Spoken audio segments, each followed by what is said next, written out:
is Leroy Blevins. Welcome to Mysteries and Histories.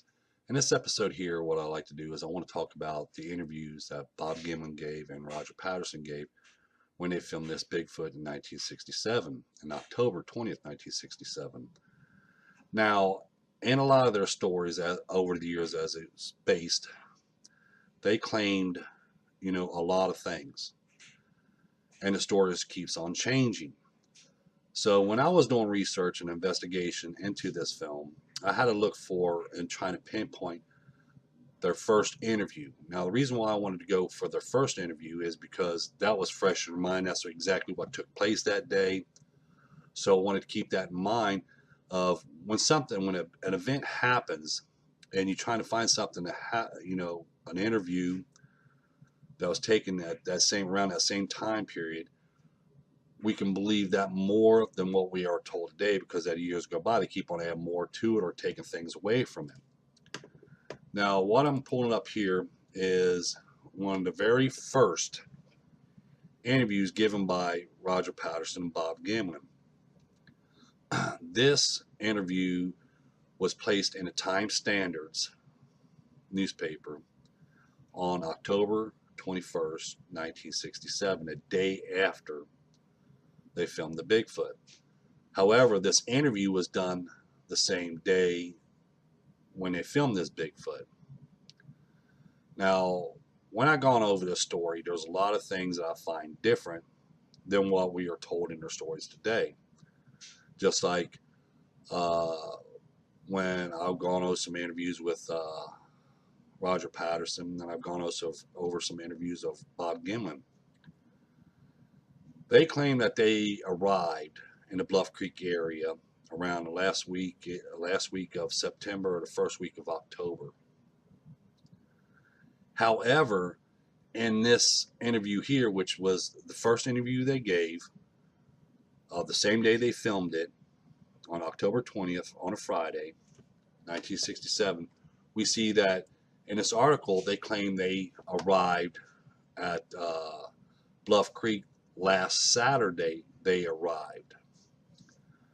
Okay, that placed them only there for 7 days, not 2 or 3 weeks as they claim today, or even during after the fact, a year after the fact, when they start coming out with these stories. They weren't there for a long period of time. They was only there for 7 days. As I point out right here, it says right here, last Saturday, which I want to pull up things, like I said, I'm going to point out right here. As you see right here, the date they arrived was October 14th. Okay, another thing I want to point out too is on this headline here, it says Mrs. Bigfoot is filmed. Now, in the stories again they tell today and everything else, they claimed that they didn't know it was a female Bigfoot until it was shown in British Columbia on a Monday, which was October 23rd of 1967, because the scientists and the researchers point out, hey, it has mammary glands, it had breast hanging, so they didn't know it was a female. But in this interview here, they knew it was a female.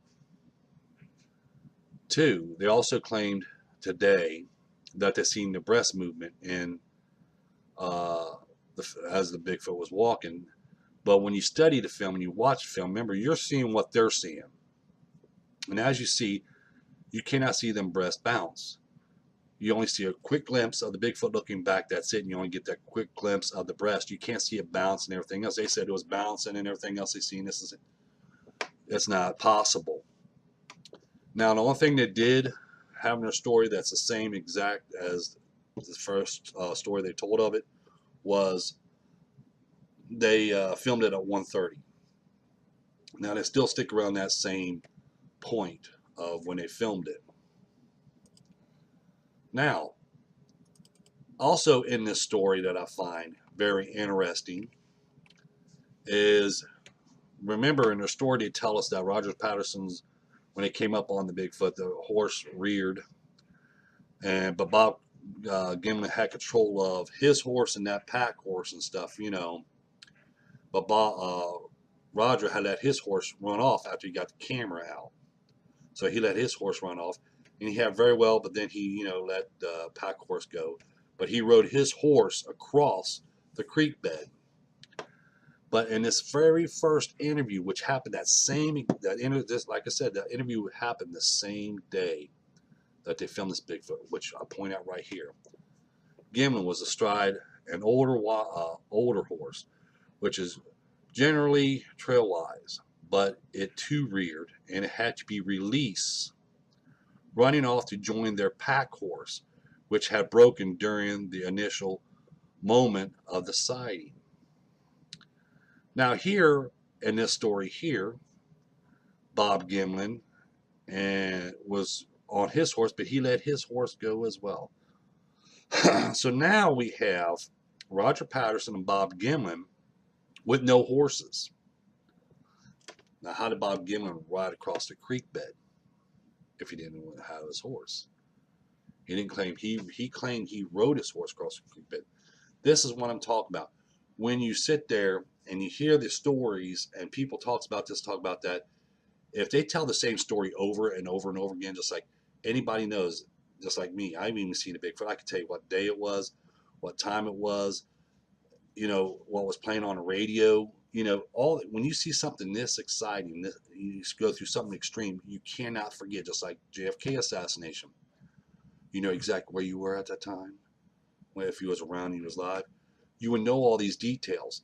However, as you see, I just pointed out some facts here that changed as they keep on telling the story. Now, if the story was true, then there should be nothing changed. But it keeps on changing every time they tell it. Just like in the story here. I pointed out Bob Gimlin's horse ran off. He let his horse go as well. So after they get done filming the Bigfoot, okay, you got two guys here now. You know what I'm saying? Now you have two guys with no horses around. So they had to hunt for all their horses. So that's going to add more time into their time frame, which doesn't match up and it doesn't line up. Just like right here, where he airmailed the film out to Eureka in the afternoon to Al Diatli in Yakima, which, it talks about that here. Okay, now, did he airmail the film out? There's nothing to prove it that it actually was mailed out. Okay, there was really no evidence to show this. Also want to point out right here, again, where they go into detail on what the creature looks like. Okay, right here it says, Patterson said he is very much certain that the creature was female because when it turned toward us for a moment, I could see the breast hanging down and they flopped when it moved. Like I said, in the film, we're seeing what they're seeing. And we have to look at this as another thing too. If we're looking at a camera, okay, and the types of cameras, to make sure that he's got this camera he's filming on that subject, he's got to be looking through the viewfinder just like this. Okay, so when he's looking through his viewfinder, this eye is mostly closed, so he can get more in depth in what he's filming right through here. Okay, now, he wasn't on full zoom, because if he was on full zoom, we would see that in the film. So he's basically filming, excuse me, I got to take a drink. So he's basically filming normal, okay? The heat here, because it's cold weather, the heat's drying me out. Now, so some other things he points out in here as well, like the length of the creature, like the fur that's on its body. Okay, the creature had what he described was silver brown hair all over its body except for the face and around the nose and cheeks. The hair was around 2 to 4 inches long. Okay, now, how can you get this much detail exactly how long the hair on his body is? Unless you're up close. Now remember, he's 100 feet away, as he's claiming. They're 100 feet to 9, they're between 80 to 100 feet away as he's filming. He's looking through a viewfinder, filming. How can you see that and make this much detail, especially if it's not zoomed in? If it's always zoomed in, I'd say you make some detail. but you're not. Like I said, when you watch the film, you're watching what he's watching, but you're actually seeing a lot better version of it because through a viewfinder, it's hard to tell. It's like Bob Gimlin. How could he tell these certain details as well? Because he's further back. He's behind Roger Patterson, and he's further back. Okay? And he's not looking through a viewfinder or anything else. You're looking at something 100 yards away or 100 feet away. You know, it's hard to make out these certain little details unless you get up closer to them. Just like me. When I first had my sighting, I was 20 to 25 feet away. I could see more detail then. As for Roger Patterson, they're looking from a distance. And again, like I said, they point out they had a female Bigfoot they captured. Also in this interview, if you look down here, where they talk about, I'll just pull up this one here because this is the second page. I'll pull it in, where they found 3 sets of tracks, which they thought a family of Bigfoots lived there, because some earlier on before they was there was 3 sets of tracks found, which was 17 inches, 15 inches, and 9-inch prints found there. This is basically talking about when John Green and them was there when he was filming. And he also puts down in here that he was going to call and have them bring down a tracking dog. Now, Roger Patterson should have known since he was there in October and John Green was there at the end of August in the first week of September. And he talked to John Green. That's why Roger Patterson went down there, because he talked to John Green. They said they found tracks down there. They know they had dogs there. Why would he mention a dog? Why would he says he's going to call a museum? Because almost in that letter that I found of John Green, talking about they called a museum and they want to bring a tracking dog down there. This was after. I mean, this is before October 20th now. Okay, but here we see this is brought up again right here, where a museum is going to be called and they want to bring down tracking dogs. Okay, now he's made it specifically known that there was no dogs with us.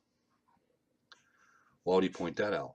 Why was there no dogs with him? You know, they can see there's no dogs with him, you know, but there's no dogs with him. So see, it's like you're giving yourself up when you did this interview. He was giving himself up right along with trying to throw people off. That's why when I look at this, and I read this article here, and then I go over the stories that they tell, that's why I find a lot of differences and a lot of stuff. And it's hard for me to believe what they tell us today. Well, I know Roger Patterson can't because he passed away in 71. God rest his soul. But Bob Gimlin still tells that same story. And he changes that as he goes along, because I'm going to make another video where I want to show you what Bob Gimlin said about when he did not film Roger Patterson, and about him saying it might be a hoax. So see, there's a lot of things you have to look at when you're doing research on this film. Is it real or is it a hoax? You know, you have to look at these things, because if you don't, and you just keep your mind says, oh, I don't care what he says. But remember, Bob Gimlin is supposed to be an eyewitness. Okay, why is his story changing as the years go by? Okay, I can understand if he's older. Okay, I can understand you're going to forget some things. Okay, but this has been going on from day one in the first interview as it progresses over the years. So I just wanted to point this out and show people that we cannot base anything on the stories that is told in interviews or anything, because the pure simple fact of it is there's either more being added onto it, because I like to also point this out too, that even in the Bigfoot world, and that's what really gets me the most, is they cannot agree on the film being hoax or the film being real, but everybody on both sides does agree, in fact, that the film could not have been filmed on that Friday, and it could not have been developed over a period of 24 hours and being seen again on a Sunday. Okay, they all can agree on that. So if they can agree on that, then do they really believe in Bob Gimlin themselves or Roger Patterson? That makes me think, do they really believe them? Because they're the ones that's telling the story. They're the ones that's claiming that it was filmed on a Friday. developed on a Saturday, first seen on a Sunday, and then again on a Monday. But on both sides, like I pointed out, that they all agree on one thing, that the film could have not been filmed on a Friday, and it could not have been developed on a Saturday. And, that's what I'm saying. One thing they say, yeah, this is true, this is true, this is true. But then they turn around their story and say, well, we can't believe it because of this or because of that. So see, it's just not me. Actually, it's both sides. The believers and non-believers will point this out, and I understand that. But like I said, when you're doing research and doing investigation, you have to keep your mind open on both sides. You have to keep your mind open on the whole subject. So in this video here, I just wanted to point out the very first interview that Bob Gimlin and Roger Patterson gave, and show people that what they tell us today and what we read over the years, it's always been changing. So we cannot believe in the interviews or the stories that's told. So the only thing we can work on now is just the film itself. And in the film itself, it does show us, which I want to shows us there was actually editing done to it and everything else, which I want to make other videos on that. I just want to bring this part up right here. So thank you and have a nice day.